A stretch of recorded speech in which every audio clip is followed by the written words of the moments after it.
Ms. Biswal, Secretary Kerry is scheduled to represent the United States at the U.S.-India Strategic Dialogue next week.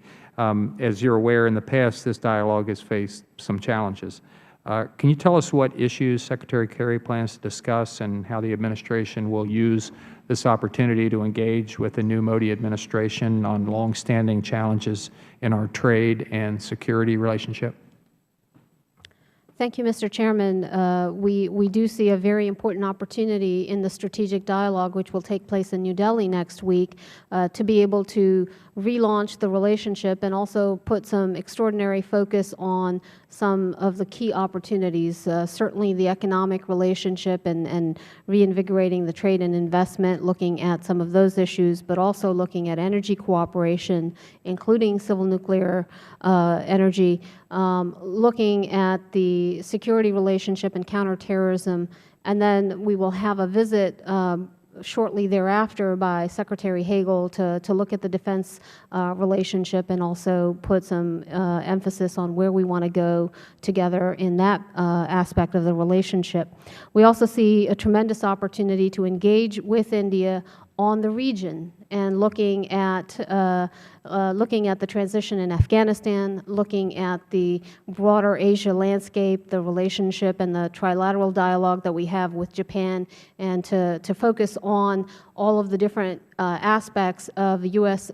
and India across the Asian landscape. So we look forward to jump-starting all of those conversations during the Secretary's visit next week.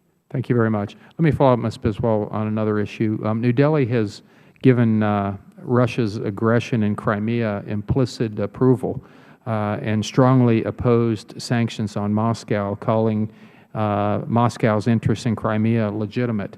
Can the U.S. trust India to be a reliable partner on significant geopolitical challenges if, for example, we can't get India's support on this growing crisis? And has the Malaysian airliner shoot-down changed India's attitude at all in this particular area? You know, I think that's an important issue and an important question. Clearly, India has its own history and its own relationships that guide its foreign policy, but our belief is that the more that we're able to closely consult on these critical issues and challenges that we face around the world, that we hope that we can bring closer together our perspectives and align efforts as much as possible. We do make the point to our Indian colleagues, as we do to friends around the world, about our perspectives, particularly with respect to Russian aggression in the Ukraine and the implications that that has, and we will continue to have those conversations with India and with other partners around the world. All right, thank you. Because I'm, as chair of this committee and just as a member of Congress, I would consider myself to be very pro-India, but their attitude on this matter with respect to Russia is very disappointing, to say the least, and I think a lot of other members would probably agree on that.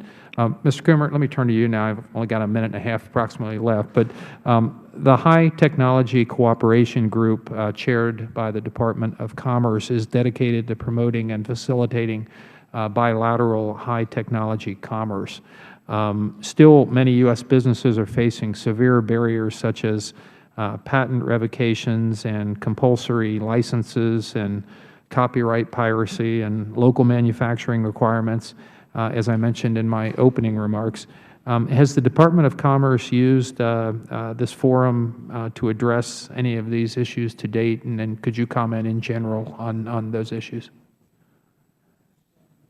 If you could turn the mic on there. Thank you. Mr. Chairman, we use various conversations, various forums to address exactly these issues that concern our exporters, issues of intellectual property protection, localization issues, where our point of view is that India will actually do better by focusing on having competitive manufacturing as opposed to forcing localization. So these are all topics that we discuss with them all the time, including during my visit last week. Okay, thank you. Thank you very much. I'm going to stop at that point.